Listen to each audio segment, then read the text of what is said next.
Hi, Hayley. Welcome to the podcast, and thank you so much for being on the show today. So I'm really excited that you are on because I think I've been following you for quite a while, and I really love your content. So for those who don't know you, it would be amazing if you could introduce yourself. So maybe tell us what you do and maybe even what you love apart from your coaching business. Yeah, sure. Well, thank you for having me, Lisa. I'm very excited to be here. So for those of you who don't know me, Hayley Taffer, I am a feminine empowerment coach and business mentor and host of the Oh My Goddess podcast. And I love helping women who are really driven, ambitious, goal getters balance their masculine and feminine energy in business. So that is my zone of genius. I help women to really, embody their femininity, their intuition, really tap into their creativity and bring all of those feminine aspects forward in their business and balance that out with their masculine go-getter doing energy. So I've found over the years of doing this that when you balance both of those energies, you create amazing results in your business. So that's what I do. And what do I like apart from my coaching business? I love my coaching business. I feel like that's such a big part of my world and what I do. And personal development, I think, is definitely one of the top things that I love doing and spend so much time doing. But outside of that, I'm a normal like girl. I love all the usual things. Traveling when we're not in lockdown at the time of this recording. No one can really travel at the moment. I love, cooking actually, and dancing. I actually really love all of the feminine aspects. So anything that really gets me into my body. So that's, creating beautiful food that, stimulates my senses, dancing, moving my body. All of these are feminine embodiment practices that we can use to really get in touch with our body. So I guess outside of my business, I love doing all of those things, but I always think of them as things that actually support what I do in my business. It's like, life and business aren't two different things. I don't have interests that are outside of the business per se, because everything comes into the business and comes into my work in some way, shape, or form. So I think that's why I struggled a little bit to answer that at first, because it's kind of all one and the same to me. And I think that's the best way to be, right? To have that integration. Yeah, totally. So, when we talk about you being a coach, would you like to let us know a bit more about how you actually became a coach? Because we have so many listening that are already with their own business, but also probably some who are thinking of doing this. So, would you like to take us back maybe a few years when it all started? Oh my goodness. Yes, absolutely. So my coaching, where did my coaching journey really start? I've always really wanted to help people. I've always known that to be true. I've also really always known that I wanted to run a business. I remember back in high school, our teacher was asking us, what do you want to do when you grow up? And everyone was kind of, saying nurse, doctor, teacher, all of those things. And I thought, geez, I don't know what I want to do, but all I know is I want to help people and I want to run my own business. Those are two things that I've always known for sure. And fast forward a few years, I went to university, I studied psychology, and I really loved that. But I got to the end of my honors year and I was applying for a PhD and master's programs. I was applying to, continue down that path. And I remember it so distinctly. I was sitting there with my fingers poised over the keyboard, writing up my application, and I just couldn't do it. I just knew deep down that it wasn't the path for me. It wasn't quite right. And so I never submitted that application. And instead I thought, you know what? I don't know what I want to do, but I'm going to go and figure it out. And so I packed up my bags and I actually moved to Dubai for a few years from Australia, where I'm currently based. I moved to Dubai and I became a flight attendant and worked for Emirates and traveled around the world and just had this amazing experience of going to different places and experiencing different cultures and different ways of living life and seeing the world. And it was just such an eye-opening experience and a period of my life where I really grew and developed so much. And during that time, I started learning about the world of personal development, and I started learning about this thing called coaching, and I didn't really know what it was, but I was intrigued. And anyway, within a year of being in Dubai, I started to realize that this coaching thing had something going for it, and I was pretty interested. So I signed up for a coaching course, and I did that course. That was actually a health coaching course. So I first of all started out as a health coach many years ago now, and that was really the start of my coaching journey. I was coaching my flight attendant friends on how to live a healthy lifestyle whilst traveling around the world and being in all of these different time zones. And I loved it. I loved it so much. And I got to that place where I was like, I've found my thing. I found the thing that just lights me up from the inside, that I could do all day, that I don't even care if I get paid for it because I just love it so much. And so once I found that, I knew it was time to come back home to Australia and really give this thing a red hot go. And that's exactly what I did.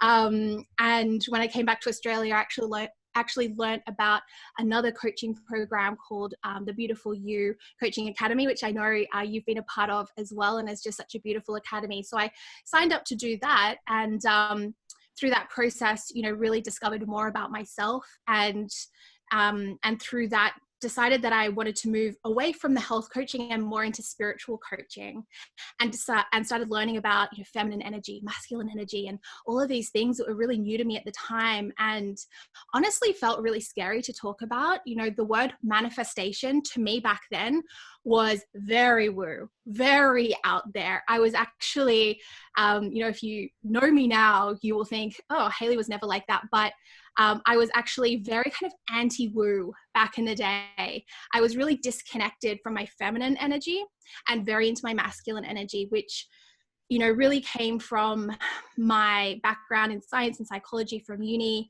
came from comparing myself to my old uni friends who were now, kind of at the point where they were completing their PhDs.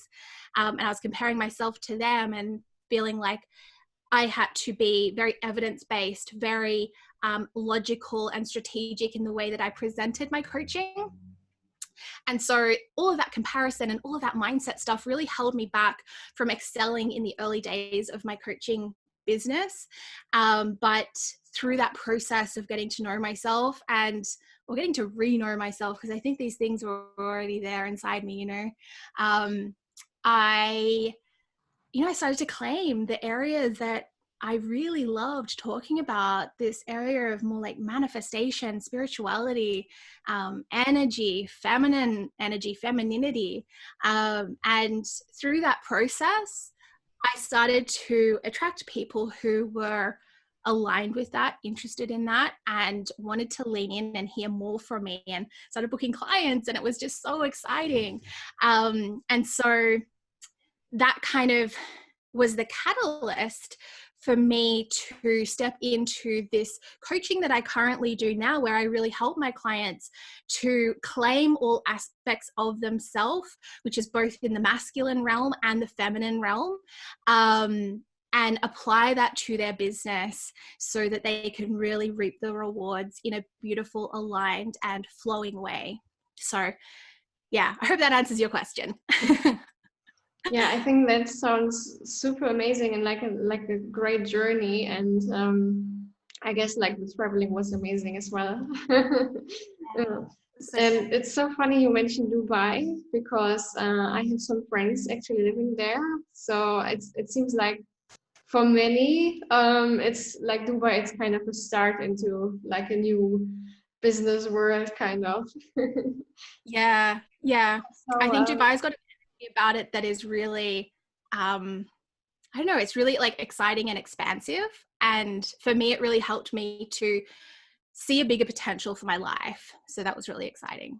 yeah, so that you mentioned that, like, since you even said like it's kind of expensive, so do you even think like that's what helped you maybe even to like really lift the prices, or even like be more confident in really asking what you think you are worth? Because I know so many, they have like fears about really asking the prices what they want, and especially in the European, I think it's always a bit of hard for them to ask for the prices, because in the US I always feel like they're way more free, so they just do that stuff and they have like big visions.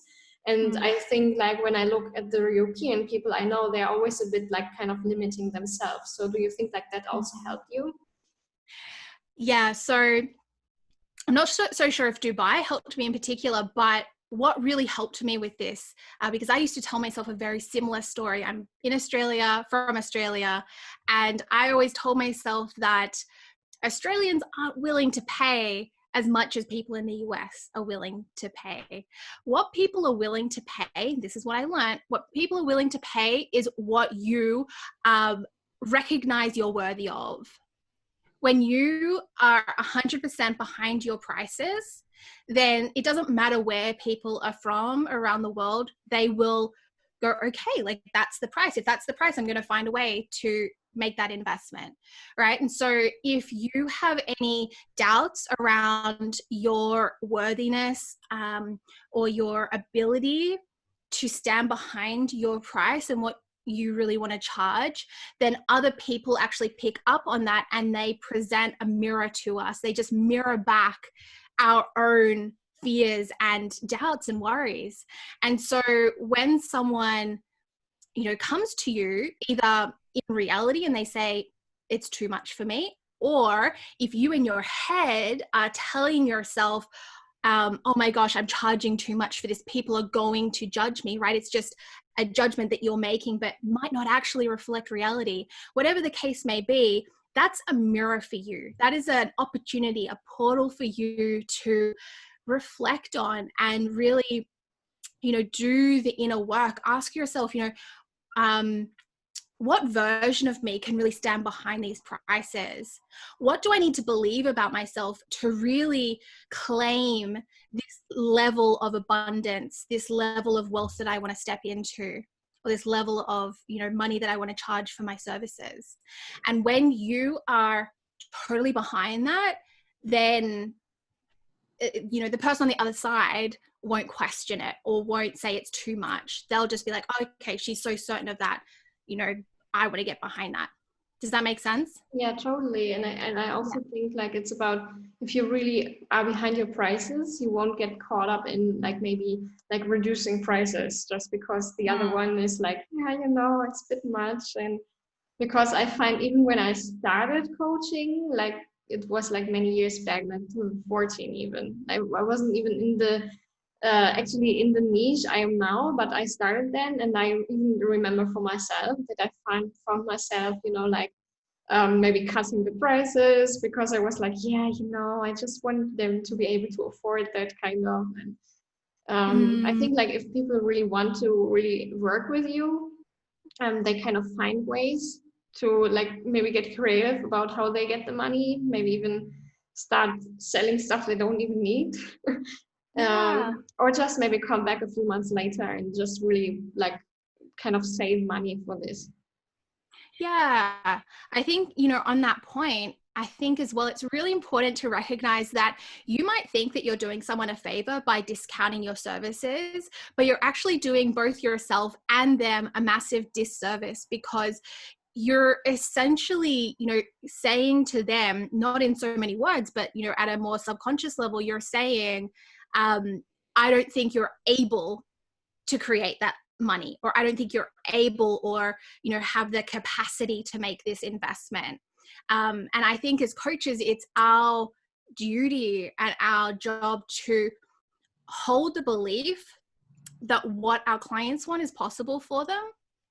And so if they want to step into your container, into your coaching program or whatever service you're offering, and they're just, scared around the investment, or they feel like they don't have it, then hold the belief that they can create the money, that they can find a way, that they can, sell some services or, whatever it is. And there's so many creative ways of manifesting money.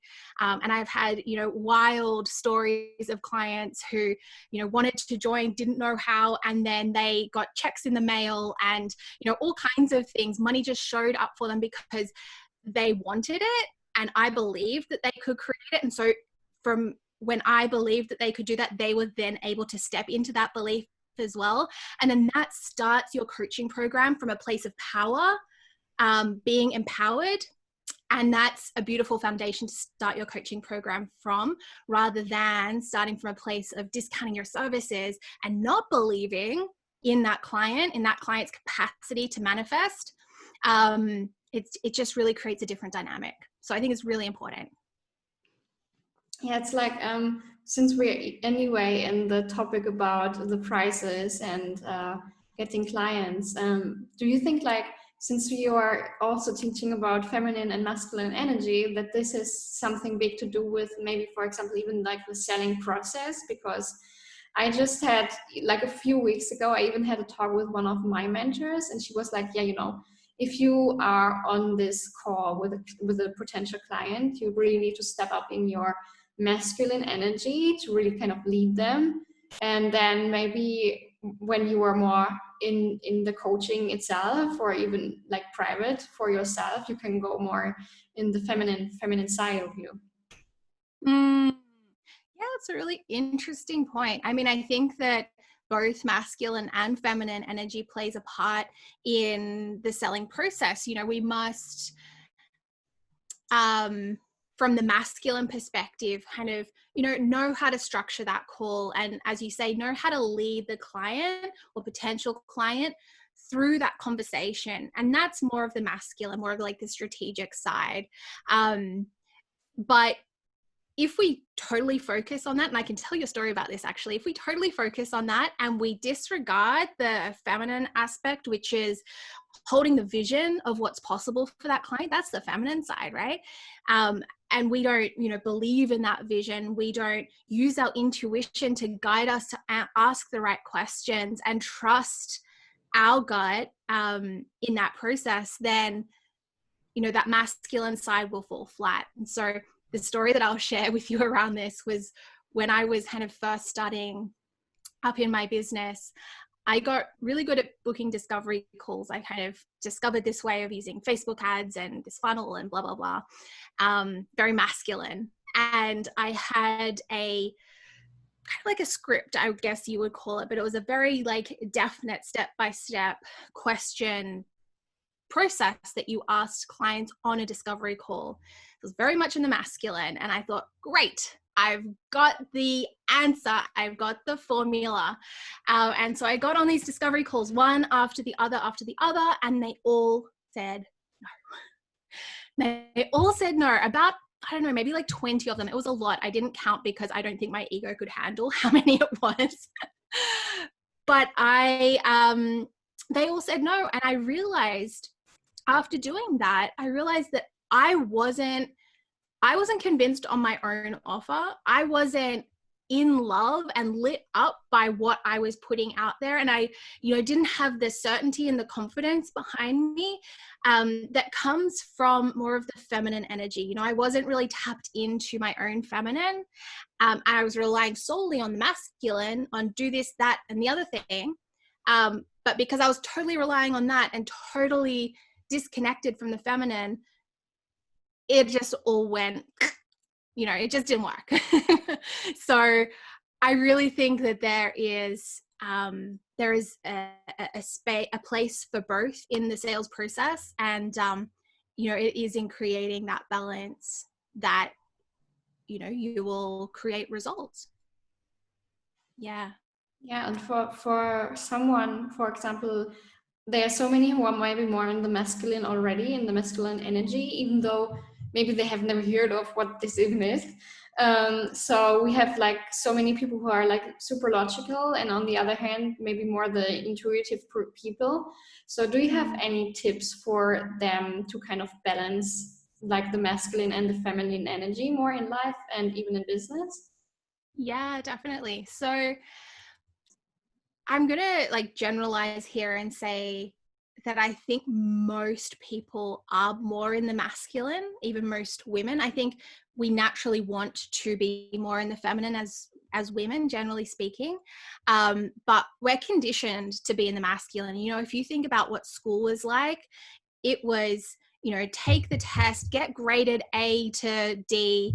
That's all very masculine stuff, right? And that follows through into the corporate world, and university, and the way that our society is structured and plays out is very much based on a masculine system.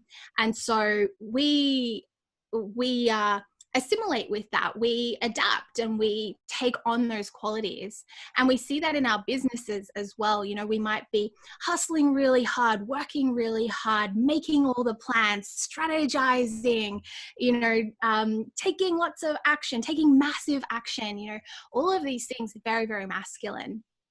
And so I think the first thing, when you're considering creating more balance and harmony between the masculine and the feminine, is to recognize where you're at. Are you more in your masculine? Are you hustling? Are you, staying up super late or getting up super early and working really long hours? Doing all of those really action-based actions. Then, first of all, it's about recognizing where you are. Are you predominantly in your masculine or in your feminine? And then we can just be conscious of bringing in other aspects. So if you are more in your masculine, as I was when I started my business, I had to start to check in with my body. So the feminine is about embodiment. If you can think about the masculine as kind of like up here, masculine is your thinking, logic, strategizing, energy. And then your feminine is more about your embodiment. It's about really, enjoying the process and being really in touch with how you're feeling in the process of creating your business. And so if you're more in your masculine, ask yourself, what would feel really good today? What offers or programs or live stream topics or podcast topics would just feel really fun, pleasurable, playful, enjoyable for me to lean into and to have a go at? And that's going to open up a new way of you seeing the world. Instead of looking at it as what would be most strategic or most practical or logical, which is the masculine, you'll start to think about, well, what would be most fun? What would be most enjoyable? What would be most delicious for me to do?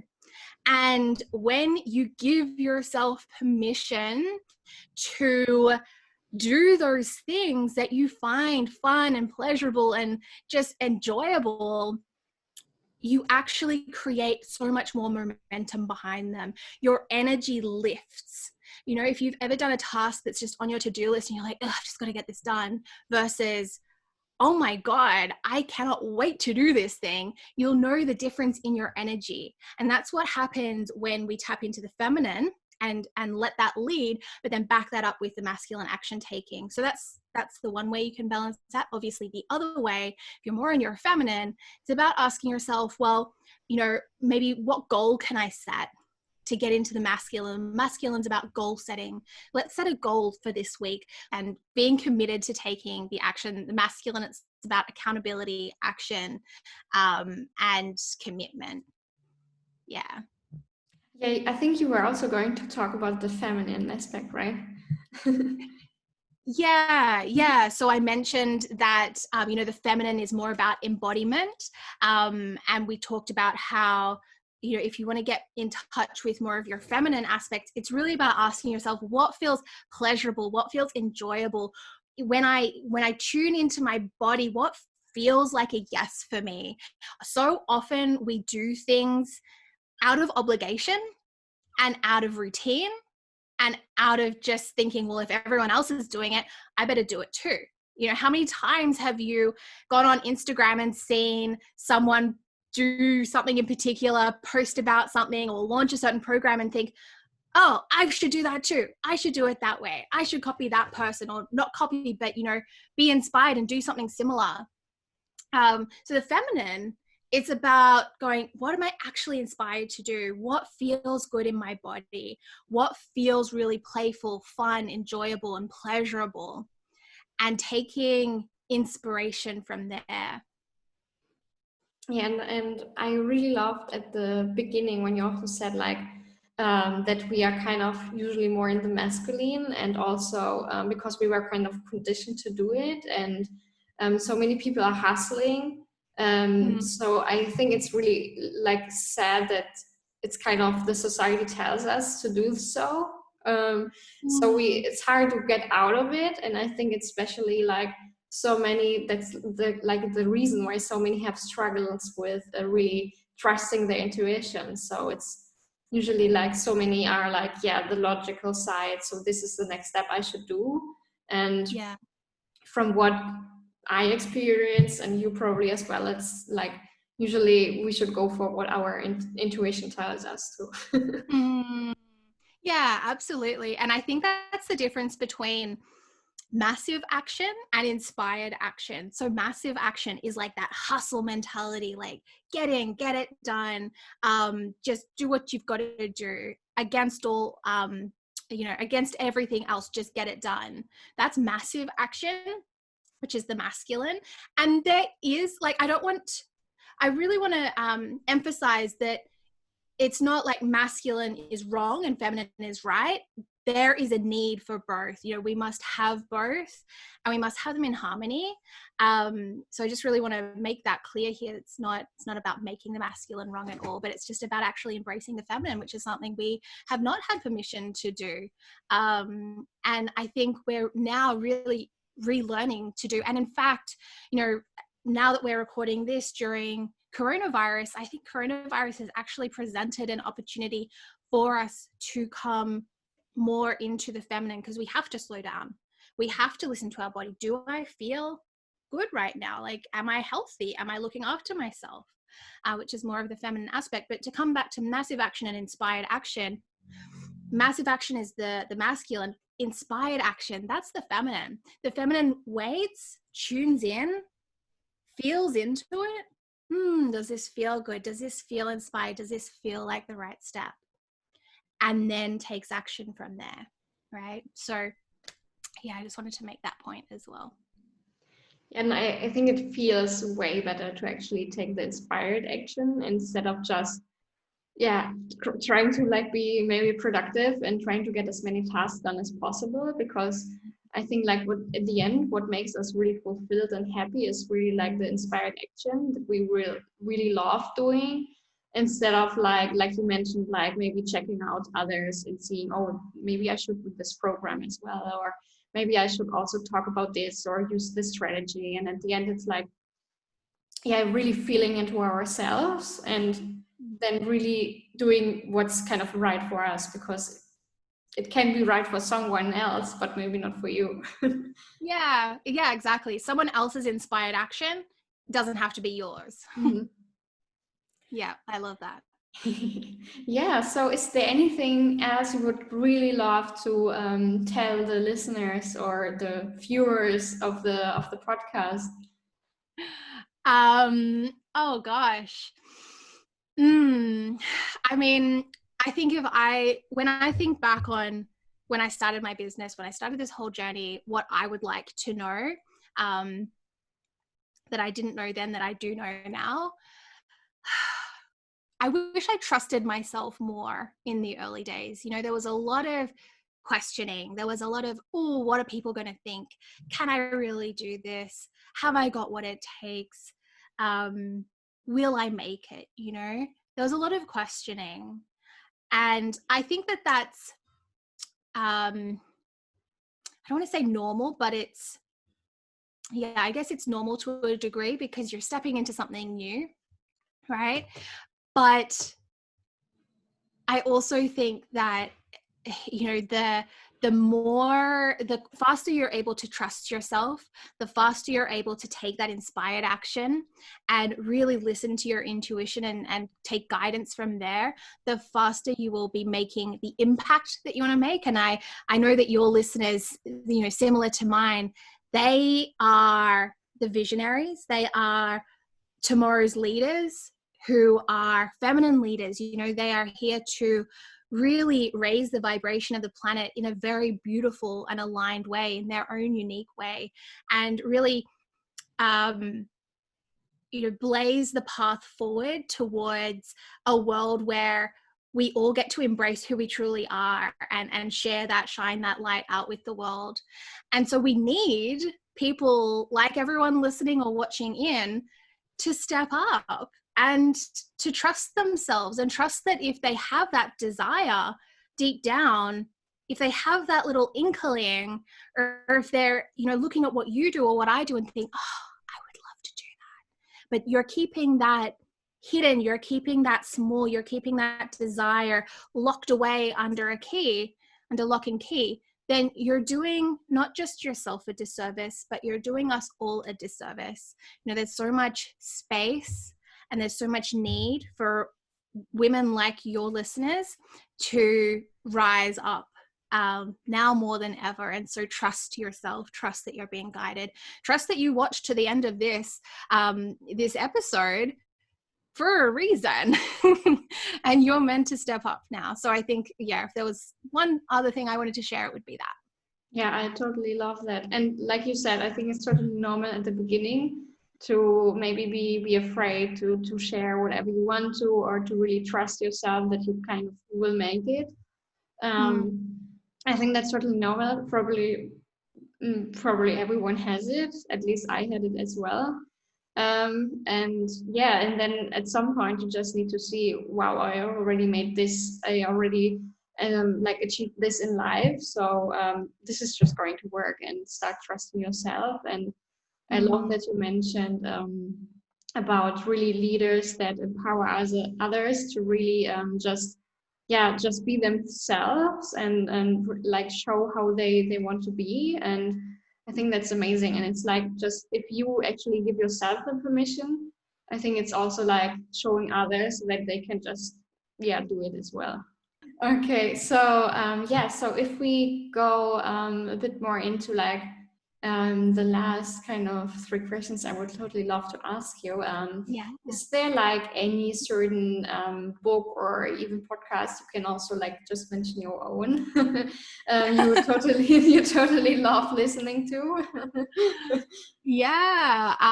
Well, of course, I love listening to my own podcast, but certainly it's a good resource for anyone that wants to go deeper into this. So that's the Oh My Goddess podcast. In terms of another podcast that I'm loving at the moment, Sahara Rose's podcast, I think, is amazing. The Highest Self podcast. And she probably goes more into different aspects of feminine energy more than the masculine side. So if your listeners are thinking, oh, I'm really in my masculine, I want to explore some more feminine energy aspects, Sahara Rose is another really great resource. Yeah. Cool. I didn't know it before, so I will make sure to check it out myself. Yeah. And like, is there any sentence or any saying you totally love and maybe even live by? I mean, it can be one, or it can be something at the moment you totally love. I think my mantra, I live by a lot of mantras, but I think one that really helps you to tap into more of the feminine energy that I love is, the more fun I have, the more money I make. So I'm all about following fun and, doing what feels fun, doing what feels aligned. And so, the more fun I have, the more money I make. And I've seen that to be true in my business time and time again. So that's definitely a line or an affirmation that I live by. Yeah, I love that. I always think like, if you are hustling a lot, and if you are feeling stressed, or if you are maybe not happy in your own business, I think like the reason you started the business was to actually have more freedom and fun. So it should be all about like having fun in business. Yeah, exactly. We didn't start the business to create another 9-to-5 job that we don't love. Yeah. So, and like the last question, I always think like it's super interesting to see what everyone comes up with. So, if you had like a magical wand, and you could give something special to people, what would it be for you? What would you love to give? I love that question. What would I give to people? I think I don't know if, I guess this is something you can give to people, but I would give people a deep sense of self-worth. Yeah, I think self-worth is like at the core of everything. So giving people that gift I believe would absolutely change the world. Yeah. Cool. Yeah, I love that. Okay, so if there are now some girls here who would totally love to connect more with you, where can they find you best? So, what's the best way to reach you and learn more about you? Yeah, well, I've already mentioned my podcast, but apart from that, you can go to my website, hayleytapper.com, or you can find me on Instagram. My handle is at hayleytapper. Yeah, those are the best places. I love hanging out on Instagram. Yeah, same here. So thank you so much, and thank you so much for your time, even though Zoom was a bit weird. That's okay. It was so beautiful being here. So yeah, thank you so much, and yeah, looking forward to launch this episode with you. I think it will help so many out there, and it's amazing we talked even like about taking inspired action, because it's something actually, like whenever I ask my community about what would you learn more about, it's definitely this. So I think they were Great. going to love this. So thank you so much, and yeah, it was great having you, and wishing you a beautiful evening. Thank you, my love. That was so much fun. Thank you so much for having me on.